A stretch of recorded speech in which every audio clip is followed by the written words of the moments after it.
Bueno, en este bloque vamos a hablar de los temas vinculados a la política. Nos acompaña la diputada. Buenas tardes. Bien, buenas bienvenida. Tardes. Bueno, hay muchos temas nacionales, pero me parece que algunos de ellos están muy centrados en lo que pueda pasar en la Cámara de Diputados esta semana con la ley antidespidos, una ley que sigue generando mucha controversia, mucha polémica y una puja política. Realmente me parece que una de las más bravas que ha tenido que enfrentar el gobierno de Mauricio Macri. No sé cuál es su opinión. Sí, la verdad que nosotros sostenemos que esta ley antidespidos es una ley que lo menos que hace es promover el empleo. Y para nosotros hoy es central en la Argentina poder generar más fuentes de empleo. Nosotros venimos viendo que el empleo hace 4 años que está estancado. El empleo no ha crecido en la República Argentina como sí ha crecido la población, ¿no? Tenemos más gente con posibilidades de entrar al mercado laboral frente a los puestos de trabajo que se abren. Y frente a esto, nosotros lo que decimos es, tenemos que generarle herramientas a las pymes para que no tengan miedo a invertir, a crecer, a desarrollarse y no ponerles leyes que son tan restrictivas y que lo que único que están generando es como un temor dentro de todo el sector pyme, que es una ley que en vez de incentivar, desincentiva. Por eso nuestra postura sigue siendo la misma. Nosotros no estamos a favor de esta ley, vamos a votar en contra si hay tratamiento de esta ley y creemos que la oposición política debiera reflexionar, porque además hay algo concreto en esta ley antidespidos, ¿no? Quienes hoy la están impulsando, que es el Frente para la Victoria, son los mismos que hace un año atrás hablaban de la ley antidespidos como un cepo al empleo, ¿no? Y lo decía la expresidenta Cristina Fernández de Kirchner, lo decía el ministro de Trabajo Carlos Tomada, lo decía el diputado Héctor Recalde. Digo, es que lo que uno ve es que es una ley en contra de la generación de empleo y que lo que entendemos acá, como vos bien decías, es una disputa más política que real en términos de generar más empleo. Parecería que la intención es hacerle pagar el costo político al presidente de vetar la ley si efectivamente se aprueba, ¿no?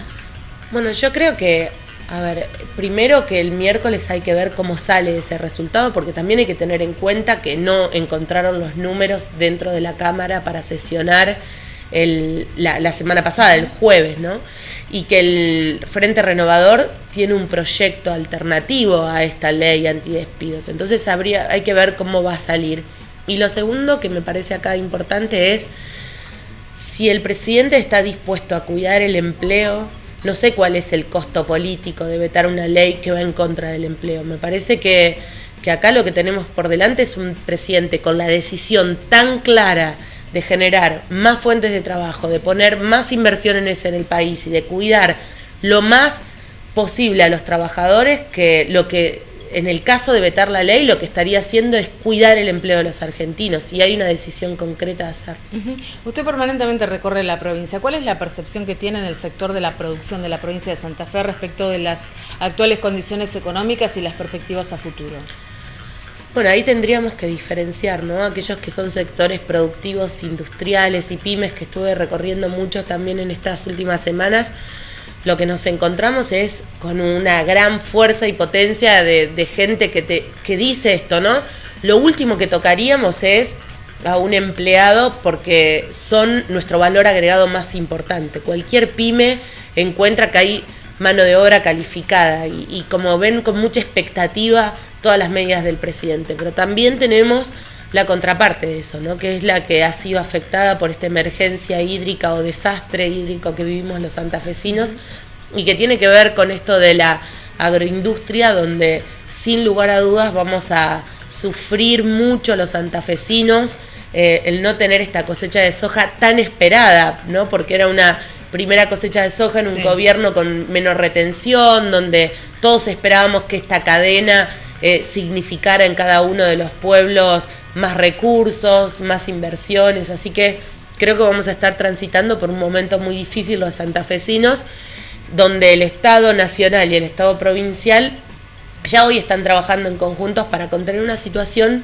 que creo que tenemos que reconocerla como muy dramática en muchos sectores, digo, lechería, ganadería y también en lo que va a ser la siembra del trigo, que habrá que estar acompañando a los productores para que puedan estar afrontando la nueva producción. Sin dudas el tema precios, el tema de inflación es una de las variables que más preocupa al gobierno y a los ciudadanos. Cuando vemos que efectivamente nuestro salario cada vez sirve para adquirir menos bienes, con una pérdida sistemática del poder adquisitivo en todos los sectores y también una baja rentabilidad en las empresas por la suba de costos de producción. Hay muchas expectativas puestas en lo que puede pasar después del segundo semestre. ¿Hay una sobreexpectativa puesta y generada desde el gobierno respecto a este punto? ¿Ustedes creen que efectivamente hay indicadores serios que nos pueden mostrar un horizonte un poco más prometedor para lo que es la segunda mitad del año? No, hay confianza en el segundo semestre de lo que va a significar.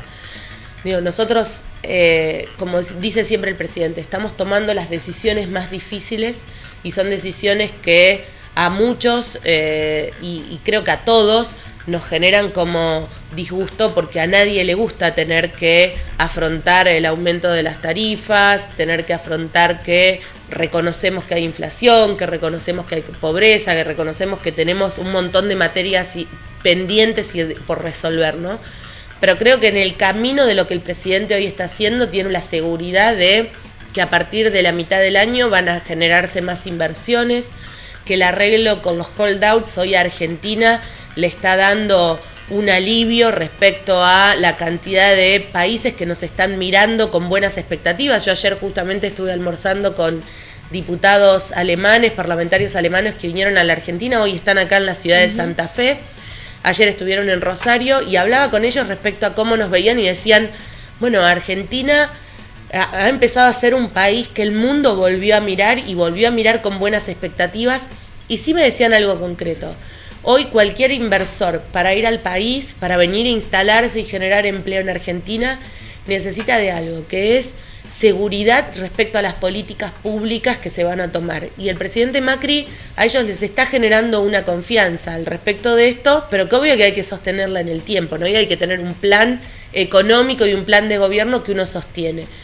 Y creo que esto va a ser lo que significa a mitad de año una gran inversión en el país que va a empezar a frenar la inflación, que tenemos que recordar siempre que no es nueva. No es que la inflación apareció a partir del gobierno de Mauricio Macri. Nosotros venimos hablando de inflación en la Argentina hace mucho tiempo. ¿Cómo calificaría la relación entre el gobierno nacional y el gobierno de la provincia de Santa Fe, aun cuando en uno de los temas, como decíamos al principio de la charla, más conflictivos, que es esto de la ley antidespidos, el gobernador Lifschit se ha mostrado a favor de esta iniciativa? Yo lo que no entendí del gobernador Lifschit, y lo dije públicamente, es por qué entonces no llevó adelante con los diputados de la provincia de Santa Fe esa ley. Digo, ¿por qué no se replicó una experiencia que la provincia de Santa Fe había hecho en el año 2000-2001, que fue desde la provincia de Santa Fe, tener esa ley, si tenía esa preocupación el gobernador? Y por otro lado, digo, me voy a aferrar a lo que sí dijo el ministro de Trabajo, Julio Genesini, cuando dijo el empleo en la provincia de Santa Fe nos ha dado una muestra de que ha aumentado. Entonces, me parece que ahí hay una disputa política, una disputa que es sin sentido, que no es de no acompañar y que hoy tendría que ser de trabajar lo más en conjunto posible, porque la provincia de Santa Fe todos sabemos que es una de las provincias que más necesitaba, por ejemplo, arreglar con los holdouts por lo que significaba el endeudamiento, y el gobernador básicamente la semana pasada ha usado esta herramienta hoy de poder endeudarse y la ha llevado a la legislatura, y creo que eso va a significar muchas inversiones para la provincia de Santa Fe. Y en términos de la ley antidespido, el gobernador sabe lo que significan para las pymes de las provincias, cuando eran las propias pymes las que nos pedían, por favor, si esa ley sale, exceptúennos. Y siempre hay que remarcar algo, en Argentina el 99% de las industrias, empresas, fábricas que dan trabajo son pymes. Entonces, en Santa Fe creo que casi toda la industria que da trabajo es pyme, y el gobernador salió a decir que veía con buenos ojos. Me pareció muy raro. En el día de hoy, como decíamos antes en el noticiero, está en Santa Fe el ministro de Justicia de la Nación. El abogado de Cristina Fernández dijo que se necesitan jueces independientes que no se dediquen a concretar actos de venganza. ¿Qué opina usted de lo que está pasando en la justicia con el procesamiento de exfuncionarios o incluso de la expresidenta de la Nación? Yo lo que creo es que hoy hay libertad para los jueces para poder investigar y hacer el trabajo que hace 12 años no podían hacer. Digo, y me parece que no es un presidente hoy el que le da la orden a un juez sobre lo que tiene que hacer. Es el Poder Judicial, que es un poder independiente, algo que el kirchnerismo no había entendido durante 12 años, que hace lo que tiene que hacer y lo que hace mucho tiempo esperaba poder hacer y no podía hacer porque estaba condicionado. Digo, contado por mismos jueces que hablaban de amenazas, condicionamientos, situaciones que no eran las comunes y correctas para funcionar en un poder independiente del Estado.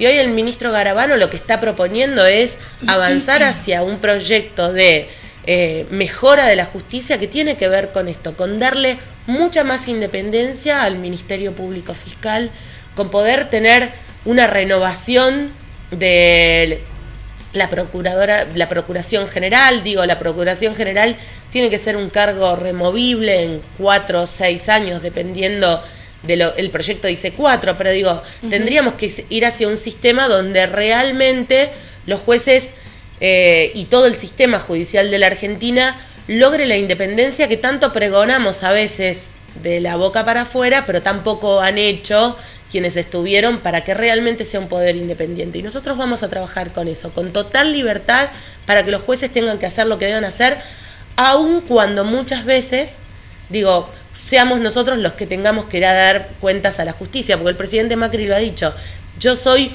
uno más de lo que los jueces tienen que convocar, llamar e investigar. No tenemos ningún problema en esto. Hablábamos al principio de las expectativas respecto del posible tratamiento en la Cámara de Diputados del proyecto de la ley antidespidos esta semana. Hay otro proyecto que tiene especial interés el gobierno se apruebe, que se vincula con la reformulación del IVA y la excepción de varios sectores, los más postergados desde el punto de vista económico y social, de el IVA en productos básicos. ¿Cuán avanzada está en comisiones el tratamiento de este tema y cuándo podría ser tratado en el recinto? No, eso estamos esperando tratarlo el miércoles. El miércoles la agenda parlamentaria indicaría que estaríamos tratando ley de IVA y que eso beneficiaría a todas las personas que cobran asignación universal por hijo y jubilados con una devolución del IVA en las compras que vayan a hacer, digamos, y sería hasta 300 pesos en la devolución del impuesto al IVA, ¿no? Que uno paga por los alimentos, como una forma de morigerar el impacto de la inflación y que el Estado se haga cargo de esto. Y como decía el presidente, nosotros lo que queremos con esta ley es no subsidiar o no ayudar al comerciante, sino que sea de manera directa a aquel que más lo necesita y que la transferencia de recursos del Estado sea directamente a la gente. Y por el otro lado, lo que estaríamos tratando es ley de acceso a la información pública, que es una ley también bastante solicitada desde distintos bloques y distintos sectores, que lo que estaría haciendo es darle todas las herramientas a los ciudadanos y a los partidos políticos y a los sindicatos y a quien quiera de poder conocer qué hace el Estado con nuestros recursos y poder tener seguimiento de esto y que el Estado sea lo más transparente que necesitamos para poder tener información, digo, y que realmente esto sea por ley y que lo tengamos que cumplir todos. La llegada de Rosenkrantz y de Rosati a la Corte para el gobierno, ¿es un hecho que se va a dar a partir del sexto mes del año o hay resistencia en el ámbito legislativo respecto a algunas de estas nominaciones? Bueno, todavía están en evaluación esas nominaciones, ¿no? Y estamos la diputada Carrió dijo anoche en un programa de televisión que el presidente de la Corte Suprema de Justicia no quiere estos dos candidatos o estos dos postulantes del gobierno y sobre todo al doctor Rosati, al santafesino Horacio Rosati en la Corte. Bueno, la verdad que yo no tengo la información que tiene Carrió ni tampoco puedo decir si lo que dice Carrió es cierto o no es cierto. Sí sé que está tal como nos habíamos comprometido en el proceso parlamentario y jurídico que tiene que estar el nombramiento y la postulación, y están avanzando en ese camino y esperemos que estas postulaciones sean con éxito. Diputada